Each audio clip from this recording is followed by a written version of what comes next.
The only real difference between him and Basil is that he was small and had a very large henpecking wife. So I didn't have any problems with saying what I didn't think was funny. No, I don't believe that. Why does he say that? It was bold, chaotic, and unapologetically hilarious.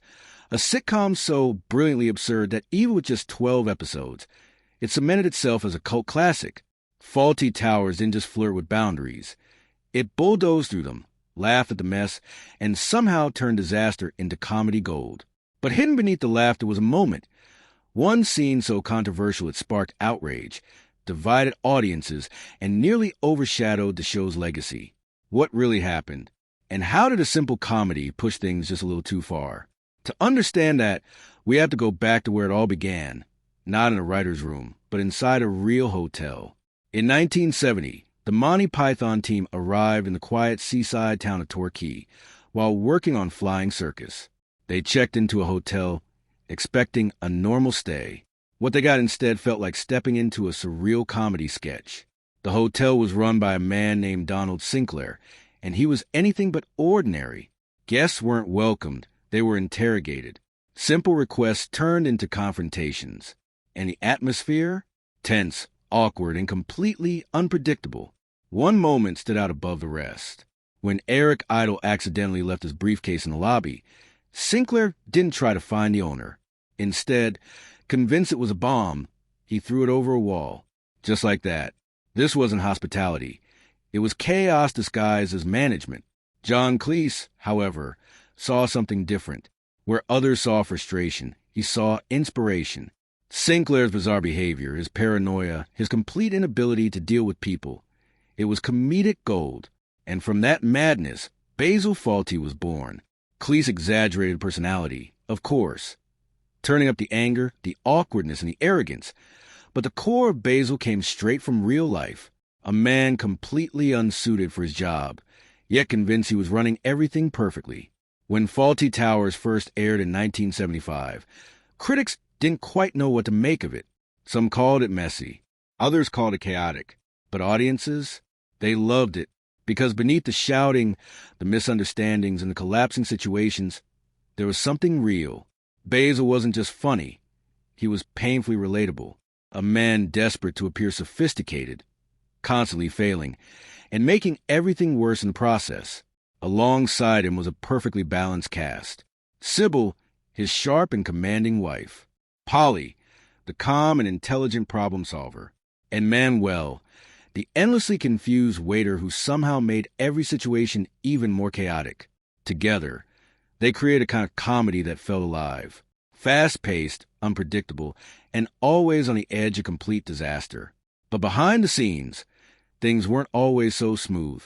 The show was co-written by John Cleese and his wife, Connie Booth.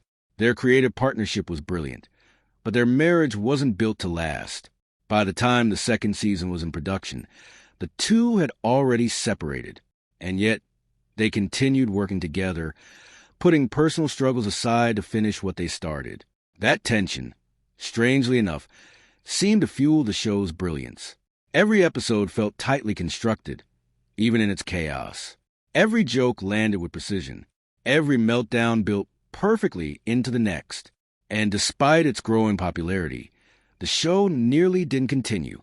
After the first 6 episodes, the BBC wasn't convinced. It was only through reruns and word of mouth that Fawlty Towers earned its second and final season in 1979. Just 12 episodes. That's all it took to make history. But then came the episode that changed everything. It was titled The Germans. At first, it seemed like just another chaotic setup. Basil, recovering from a head injury, tries to manage the hotel while clearly not thinking straight. When a group of German guests arrives, he gives a simple instruction: don't mention the war. And of course, he immediately does exactly that. What follows is one of the most infamous scenes in television history. Basil spirals into an uncontrollable rant filled with World War II references, awkward jokes, and then, completely over the top, a ridiculous imitation of Adolf Hitler. It was shocking, absurd, and for many, too far. Some viewers understood the joke. They saw that the humor wasn't aimed at the German guests. It was aimed at Basil himself. His ignorance, his arrogance, his complete lack of self-awareness. He wasn't the hero. He was the punchline. But not everyone saw it that way. Complaints flooded in.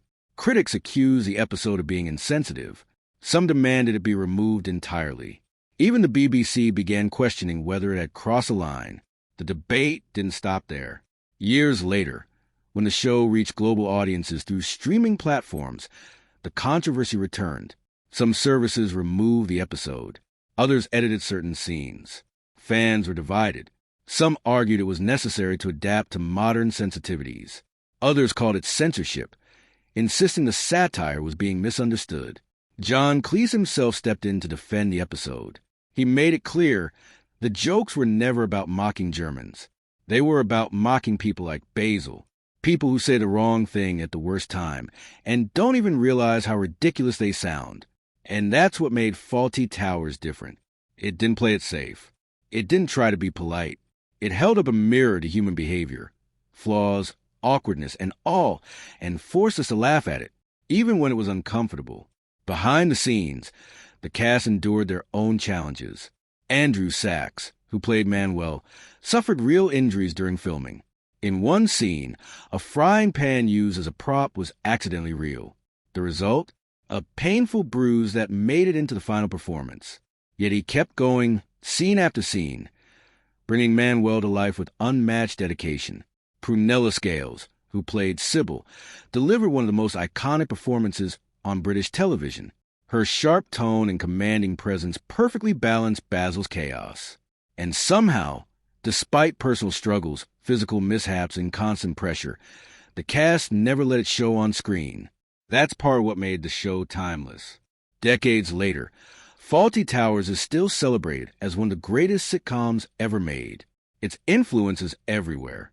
Its lines are still quoted. Its characters still remembered. And that controversial episode, it's still being debated because comedy evolves. What one generation finds hilarious, another might question. What feels bold in one era might feel uncomfortable in another. But that's also what keeps it alive. Fawlty Towers didn't just make people laugh. It made them react. It sparked conversations. It challenged boundaries. And maybe that's its true legacy. Not just the jokes, but the fact that people are still talking about them, even now. So the question isn't whether that scene went too far. The real question is, should comedy have limits at all? Because if there's one thing Fawlty Towers proved, it's this.